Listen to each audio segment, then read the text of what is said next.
Please see everyone how the common people are angry and beating of the corrupt leader. প্রতিটি শ্রদ্ধেয় দেশবাসীর কাছে আমার অনুরোধ, দালাল নেতাকে কিভাবে জুতো পেটা হচ্ছে আপনার নিজ চোখে একটু দেখুন।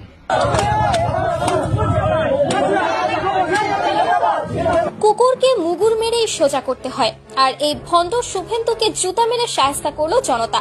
শুভেন্দু অধিকারী ভেবেছিল সে বিজেপির তল্পি বাহক হয়ে মমতা বন্দ্যোপাধ্যায়কে আক্রমণ করবে, আর কেউ কিছু বলবে না। কিন্তু বাংলার মানুষ তার যোগ্য জবাব দিয়েই দিল। তাকে তো আর পেল না, রাস্তায় জনতা তার ছবিতে জুতোর মালা পরিয়ে জুতা পেটা করলো। বিশ্বাসঘাতকদের জন্য বাংলার মাটিতে কোনো জায়গা নেই। এই শুভেন্দু একসময় তৃণমূলের নাম ভাঙিয়ে নেতা সেজেছিল, আর সুযোগ বুঝে বিজেপির হাতে হাত মিলিয়ে বেইমানি করলো। এ হলো একটা বিশ্বাসঘাতক, এর কাজই শুধু বেইমানি করা। এই বদমাইশের ভণ্ডামি যেন থামছেই না। নিজের রাজনীতির স্বার্থে সে বাংলাদেশকেও টার্গেট করেছে। এর এসব ছাড়া যেন আর কোনো ইস্যুই নেই। কথায় বলে, যে কুকুর ঘেউ ঘেউ করে সে কামড়াতে পারে না। শুভেন্দু অধিকারীও সেই ঘেউ ঘেউ করা কুকুর, যে শুধু চেঁচায় কিন্তু আসলে তার কথার কোনো মূল্য নেই। বাংলাদেশকে নিয়েও সে অহেতুক কুৎসা রটিয়েছে।